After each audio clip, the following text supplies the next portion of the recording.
Hello you all. आज है 27 मार्च 2022 और आप लोग के साथ हम लोग बात करेंगे आज गोदावरी पावर एंड इस्पात के बारे में। तो ओनली फॉर लुकिंग इसका प्रोडक्ट मैं और सामने आपके रखा हूँ। ये एक्चुअली में ये जो है ना मेटल सेक्टर की कंपनी, भले से इसमें पावर लगा हो या पावर में थोड़ी बहुत काम भी करती हो, लेकिन इसका जो मार्केट इसको दिया है बीएससी एनएससी जो है इसका जो कैटेगरी रखा है, मतलब जो सेक्टर रखा है वो इसका है, ठीक है ना, मेटल का है। तो हम लोग बाद में देखेंगे इसका पेयर ग्रुप में कौन कौन सी कंपनियां आती है। ठीक है, तो ओनली फॉर लुकिंग के लिए आपको मैं यहाँ लाया था और हम लोग चल रहे हैं सीधे स्क्रीनर के ऊपर। यहाँ पर बात करेंगे। बात स्टार्ट करने से पहले आप के लिए इंफॉर्मेशन है, अगर आप अपना पोर्टफोलियो रिव्यू करना चाहते हैं, कराना चाहते हैं, तो डिस्क्रिप्शन में एक ईमेल आईडी रहता है financialfree1k@gmail.com के नाम से। वहाँ सेंड कर सकते हैं अपने पोर्टफोलियो का शॉर्ट स्क्रीन लेकर के। और दूसरा रिक्वेस्ट ये है कि अभी तक चैनल को सब्सक्राइब नहीं किए हैं तो प्लीज़ ज़रूर सब्सक्राइब कर लें और सपोर्ट करें, क्योंकि चैनल नया है तो आपका सपोर्ट चाहिए मुझे 1000 यूट्यूब का क्राइटेरिया पूरा करने के लिए। अगर आप चैनल को सब्सक्राइब कर चुके हैं उसके बाद वीडियो देख रहे हैं तो मेरा आपका धन्यवाद। तो वीडियो को लाइक करके जरूर बताइएगा कि मुझको मतलब लग जाएगा कि आप चैनल को सब्सक्राइब कर लिए, इसके लिए लाइक किए। नो प्रॉब्लम, हम लोग आगे बढ़ रहे हैं और आप जैसे देख सकते हैं हम लोग बात कर रहे हैं। मैं यहाँ मार्किंग कर देता हूँ गोदावरी पावर एंड इस्पात लिमिटेड के बारे में, ठीक है ना। इसका मार्केट कैपिटलाइजेशन देखिए 5,484 करोड़। एक स्मॉल कैप कंपनी है, माइक्रो कैप तो नहीं माना जाएगा लेकिन स्मॉल कैप कैप ही है। 389 रुपया, 389 रुपया जो है इसका करंट प्राइस दिखाई दे रहा है, ठीक है ना। स्टॉक का पी का बात करें तो ये मुझे थोड़ा सा डाउट लग रहा है। मैं दूसरी जगह देखा था तो 8 था पी, ठीक है ना, 8 था। 3.94 लगभग 4 है, तो इसको मैं नहीं मानता हूँ। मैं इसको 8 को मानूंगा, ठीक है ना, क्योंकि प्राइस में तेजी आया है। अब बुक वैल्यू का बात करें तो 184, इसको मैं नहीं देखा तो मैं इसको मान लेता हूँ। ROC का बात करें तो 37.4%, बहुत बढ़िया। ROE का बात करें तो 37, बहुत बढ़िया। नॉर्मली हम लोग 15 से ज़्यादा होता है ना, ठीक है ना, तो हम लोग अच्छा मानते हैं इसको, हम लोग बढ़िया मानेंगे, जो है बहुत बढ़िया मानेंगे, कोई बात नहीं है। 52 वीक हाई का बात करें, हम लोग 52 वीक हाई का बात करें ये है तो 462 है।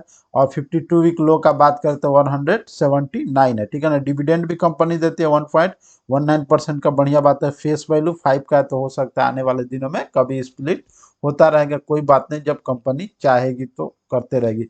उसके बाद हम लोग सीधे चलते हैं हमारे चार्ट के ऊपर और यहाँ वहाँ मैं आपको कुछ दिखाना चाहूँगा। देखिए यही वो टाइम है जब ये 400, सॉरी, हाँ, 462 रुपया का जो हाई है वही है। ये डेट मैं आपको लिख के बताना चाहूँगा, सॉरी, ये डेट मैं आपको लिख के बताना चाहूँगा। 29 जुलाई का बात है ना, ठीक है ना, 7वां महीना यानी जुलाई 2021 का बात है, जब ये 462 का हाई बनाया था, ठीक है। उसके बाद देखिए प्राइस में बहुत ज़्यादा कमजोरी आई है और ये 200 दिनों के एक्सपोनेंशियल मूविंग एवरेज है, ठीक है ना, ईएमए है, 200 डेज ईएमए। तो यहाँ के करीब आया प्राइस, उसके बाद फिर जंप किया, लेकिन इतना जल्दी तो कहीं पे जब प्राइस गिर जाता है तो ऊपर जाने का चांस बहुत कम है। तो ये एक बार हाई बनाने के बाद ये यहाँ एक बार आया, नीचे लो बनाया, क्लोजिंग यहाँ नहीं दिया, लेकिन लो जो बनाया है वो 29 नवंबर का बात है, ठीक है ना, 2021 का ही बात है, जब ये लो बनाया था 230 का रेंज का, ठीक है, 230 का रेंज का। उसके बाद फिर ये आगे जाके लो बनाता है, कब, ये 20 दिसंबर को, ठीक है ना, यहाँ पे 20 दिसंबर 2021 को ही एक लो बनाता है, वो भी 230 का रेंज है, 2 रुपये 1 रुपये आगे पीछे। लेकिन डबल लो बनाने के बाद बढ़िया तेजी आती है, फिर गिरावट, फिर तेजी। अभी ये तेजी बरकरार बरकरार है, लेकिन 2 दिनों से जो हम लोग देखे, अभी लास्ट में हम लोग बात करें इसका इसका ये लास्ट में बात करें हम लोग तो 2 दिनों से क्या हो रहा है, यहाँ पे रेड कैंडल दिखाई दे रहा है, ठीक है ना। ये रेड कैंडल दिखाई दे रहा है, ये 5 डेज के ईएमए के ऊपर ही है फिलहाल इसका क्लोजिंग। तो हो सकता है इसमें फिर तेजी आ जाए, ठीक है ना, अनडाउटेडली इसमें कोई दिक्कत की बात नहीं है कि इसमें फिर से तेजी आ जाए। लेकिन एक भाई साहब जो कमेंट किए हैं उसके बाद मेरे भी माइंड में ये आया कि इस पर वीडियो बना दूं।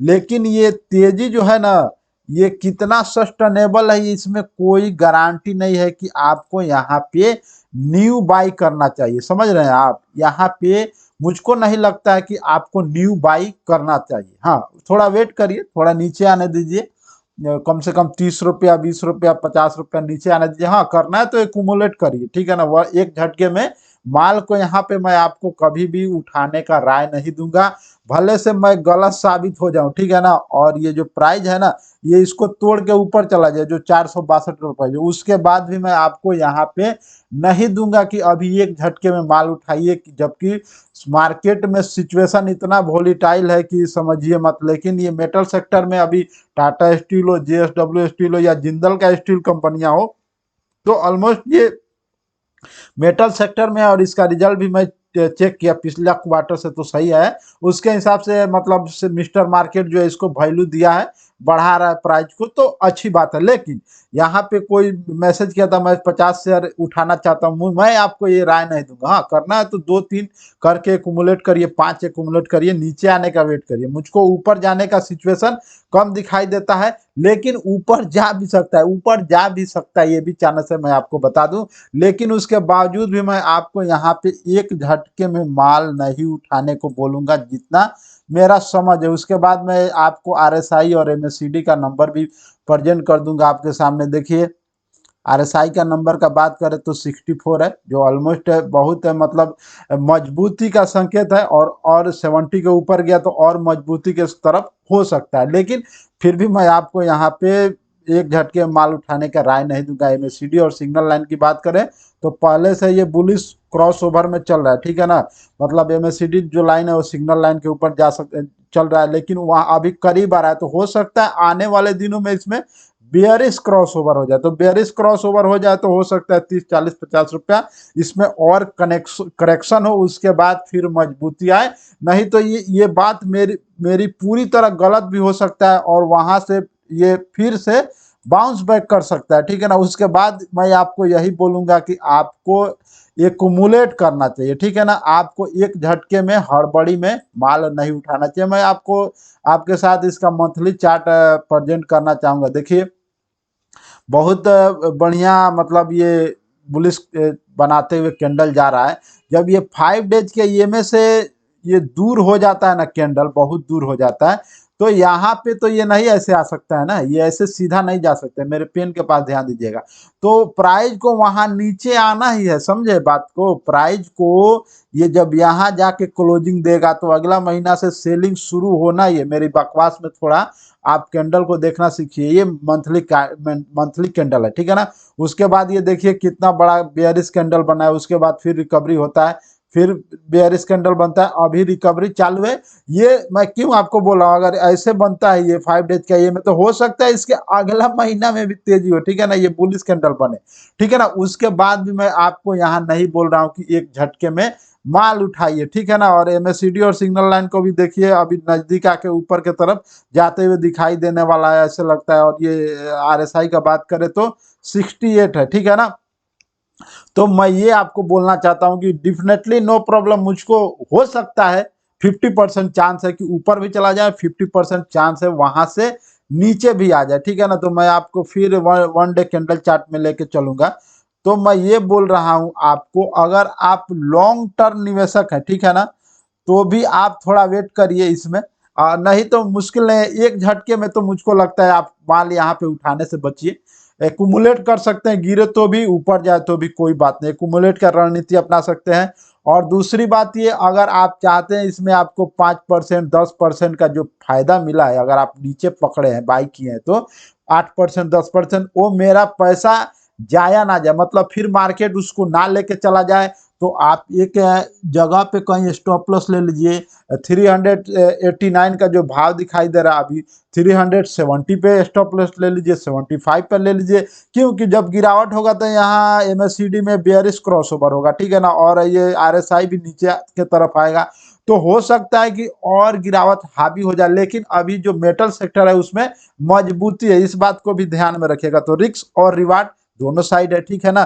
तो मुझको ये लगता है कि अगर आप पोजिशनल ट्रेडर है और आपको लगता है मुझको 8-10% का रिटर्न मिल गया, 6% का, वो मेरा खत्म ना हो, तो आप एक काम करिए, आपको 8% का मतलब ये मिला है, प्रॉफिट मिला, तो आप 2% कम कर लीजिए, 6% पर आप स्टॉप लॉस लगा लीजिए। अगर ये कट जाएगा तो मैं निकल जाऊंगा, बाद में जब जैसे सिचुएशन होगा उसमें मैं ये कर लूंगा, फिर मैंने मतलब री एंट्री कर लूंगा, ठीक है ना।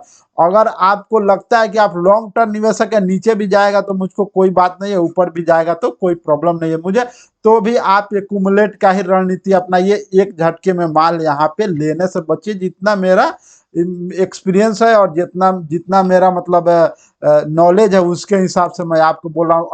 अनडाउटेडली इसमें तेजी भी आ सकता है, गिरावट भी आ सकता है, मैं आपको क्लियर बोल रहा हूँ। इसलिए एक झटके में माल उठाने से बचिए। और मार्केट बहुत वोलेटाइल है, तो खर्चा का, एक्सपेंस का पैसा और किसी से लेके पैसा अभी मार्केट में डालने का कोशिश नहीं करिएगा, ठीक है। उसके बाद मैं यहाँ आपका टाइम ज़्यादा नहीं लूंगा, आपको टिकट टाइप के साइट पर लाया हूं, और यहाँ हम लोग पहले इसका फोकास्टिंग देख लेंगे कितना दिखाई दे रहे हैं एनालिस्ट इसमें। फोकास्टिंग, सॉरी माफ कीजिएगा, यहाँ पे कोई एनालिस्ट नहीं दे रहे हैं अपना राय, ठीक है ना। तो यहाँ पे अभी तक कोई एनालिस्ट का ध्यान में ये शेयर नहीं है, कोई बात नहीं है, एनालिस्ट नहीं है तो भी कोई बात नहीं, कंपनी प्रॉफिट कमा रही है तो प्राइस को ऊपर जाना ही है, ठीक है ना, इसमें कोई दिक्कत की बात नहीं। हम लोग शेयर होल्डिंग पैटर्न की बात करें तो टोटल प्रमोटर होल्डिंग का बात करते हैं यहाँ 67%, सॉरी 67% से भी ज़्यादा ये म्यूचुअल फंड मात्र 0.25% स्टेक लेके बैठे हैं। अदर डोमेस्टिक भी हैं, वो भी ज़्यादा स्टेक लेके नहीं बैठे हैं, 0.14% का। और फॉरेन इन्वेस्टर भी मात्र 2% से थोड़ा कम ही लेके बैठे हैं, और हम और आप जैसे लोग 30% से ज़्यादा स्टेक लेके बैठे हैं इसके अंदर, ठीक है ना। तो हम ही और आप जैसे लोग का ज़्यादा विश्वास है कंपनी में, मतलब और फॉरेन इन्वेस्टर और म्यूचुअल फंड वगैरह तो बहुत कम इसमें स्टेक लेके बैठे हैं, ठीक है ना। तो इसके लिए आप थोड़ा सा स्टॉप लॉस लेके काम करिएगा, मुझको जहां तक लगता है ट्रेल ट्रेल स्टॉप लॉस लीजिएगा, मतलब ऊपर के तरफ घसकाते जाइएगा अपने स्टॉप लॉस को, जैसे जैसे आपको प्रॉफिट होता जाएगा। उसके बाद हम लोग इसका पेयर ग्रुप कंपेरिजन कर लेते हैं थोड़ा सा। देखिए यहाँ पे मैं पेयर ग्रुप में कंपेरिजन कर दिया हूँ, यहाँ पी है और यहाँ पीबी रेशियो है, ठीक है ना। गोदावरी पावर एंड इस्पात की बात करें तो 8.59 का पी रेशियो दिखा रहा है, जो मैं आपको स्क्रीनर में दिखाया था ना, मैं 3.95 था तो मैं उसको नहीं माना था, तो ये सही मुझको लग रहा है, ठीक है ना। पीबी रेशियो का बात करें तो 2.60 का है, ठीक है ना। जेएसडब्ल्यू स्टील देखिए मेटल सेक्टर में आती है कंपनियां, तो 21 का पी रेशियो, 3.76 का। और टाटा स्टील का बात करें तो इसका भी पीबी रेशियो रिलेटिवली कम है, 21, मतलब इस सेक्टर का ही पीबी रेशियो कम है, ठीक है ना। जिंदल स्टील 13 पॉइंट, ठीक है ना, 1 पॉइंट पीबी रेशियो 1.75। तो इस सेक्टर का मतलब पीबी रेशियो कम है, तो कोई बात नहीं, कंपनी मतलब प्रॉफिट कमा रही है, तो तेजी बना हुआ है मेटल सेक्टर में, तो बढ़िया बात है। मैं आपको इसका रिजल्ट भी प्रेजेंट करना चाहूँगा। अनडाउटेडली हम लोग को क्या देखना है, दिसंबर का Q3 का जो रिजल्ट है वो देखना है, ठीक है ना। तो मुझको जहाँ तक लगता है कि जब रिजल्ट अच्छा आता है, रेवेन्यू कमाती है कंपनी, टोटल नेट प्रॉफिट कमाते हैं, तो ही स्टॉक मार्केट उसको ज़्यादा वैल्यू देता है प्राइस बढ़ाने के लिए। तो टोटल रेवेन्यू का हम लोग बात करें, देखिए 1260 करोड़, 1160 करोड़, उसके बाद 1277 करोड़, अभी 1614 करोड़, जो बहुत बढ़िया बात है। दिसंबर का Q3 का जो रिजल्ट है यहाँ पे आप देख सकते हैं, दिसंबर का, और सितंबर में जो 21 में 1200 से बढ़ के 1614 करोड़, ठीक है ना। तो ये बहुत बढ़िया ग्रोथ दिखाई दे रहा है। वहीं पे हम लोग यहाँ नेट इनकम की बात करें, टोटल खर्च, एक्सपेंसेस, सैलरी वगैरह पूरा खर्च छांट दिया जाए तो 272 करोड़ आया था सितंबर में, ठीक है ना।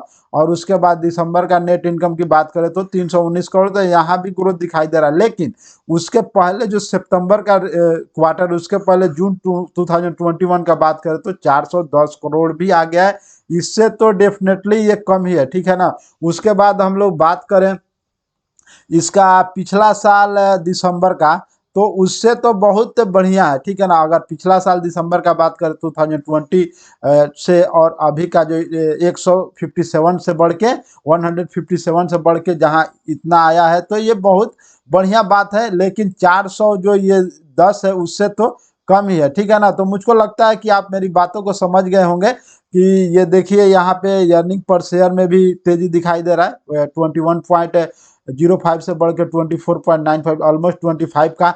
लेकिन उसके पहले देखिएगा अर्निंग पर शेयर जब 410 करोड़ का नेट इनकम आया था तो 30 का अर्निंग पर शेयर हो गया था। तो डेफिनेटली इससे कम है लेकिन इससे ज़्यादा है, ठीक है ना। तो हो सकता है तेजी बरकरार रहे, कब तक मार्केट में तेजी रहे और मेटल सेक्टर में तेजी बना रहे, तब ऑलमोस्ट सारी कंपनियां जो ये है मेटल सेक्टर की सभी अच्छे रिजल्ट लाए हैं, इसीलिए इसमें तेजी बना हुआ है और ज्यादा गिरावट नहीं हुआ है, ठीक है ना। उसके बाद मैं आपको लेके चलूंगा सीधे एनएससी के साइड पर, वहां देखते हैं कि कितना डिलीवरी उठाया गया है, कितना क्वांटिटी ट्रेड हुआ है। देखिए हम लोग सिक्योरिटी वाइज डिलीवरी पोजिशनल का बात करें 25 मार्च 2022 को ईओडी यानी बंद होने के बाद, तो 3,47,447 टोटल क्वांटिटी ट्रेड हुआ है, जिसमें से 1,83,292 को डिलीवरी के लिए उठाया गया। परसेंट ऑफ डिलीवरी का बात करें तो 53% के करीब, ये 53% के करीब जो डिलीवरी है ये बहुत कम नहीं है, मैं इसको अच्छा ही मानूंगा। तो मैं आपको ये बोलना चाहता हूँ कि हो सकता है कि इसमें आने वाले दिनों में थोड़ा सा करेक्शन होने के बाद, ठीक है ना, मेरे शब्दों पर ध्यान दीजिएगा, थोड़ा सा करेक्शन होने के बाद यहाँ कुछ कंसोलिडेशन करने के बाद फिर ये ऊपर के तरफ निकल जाए। इसीलिए मैं आपको बोल रहा हूँ करना है तो आप एक झटके में माल नहीं उठा के आप ये करिए, एक्यूमुलेट करिए, ठीक है ना। क्योंकि इसका रिलेटिवली सारी कंपनियों का जो मेटल सेक्टर की बड़ी कंपनी है उनका रिजल्ट सही आया है, तो इसमें एक झटके से माल उठाने से बचिए। मेरी जो प्रबल राय है, आपको प्रबल इच्छा है कि एक झटके में माल उठाने से बचिए। नीचे आएगा तो और बढ़िया बात हो सकता है आपको लॉन्ग टर्म निवेश के लिए या फिर शॉर्ट टर्म निवेश के लिए। लेकिन अगर आप 2-4% का मतलब आपको मिला है रिटर्न, तो अगर चाहते हो मेरा बचा रहे तो यहाँ 370, 375 के पास आप स्टॉप लॉस लेके काम करते हो, उसको काट के नीचे आएगा तो उतना आपको जो प्रॉफिट है वो मिल जाएगा, ठीक है। तो मुझको लगता है मैं आपको अपनी बात क्लियर तरह से समझाने में सफल रहा हूं, तो वीडियो को वाइंड अप करूंगा। आप वीडियो अच्छा लगे तो लाइक करके जरूर इंकरेज करिएगा इसी तरह के इन्फॉर्मेटिव वीडियो के लिए। और अभी तक चैनल सब्सक्राइब नहीं किए तो प्लीज जरूर जेन्युइन इन्फॉर्मेशन के लिए जरूर चैनल को सब्सक्राइब कर लें। Thank you again watching this video. Thank you gentleman.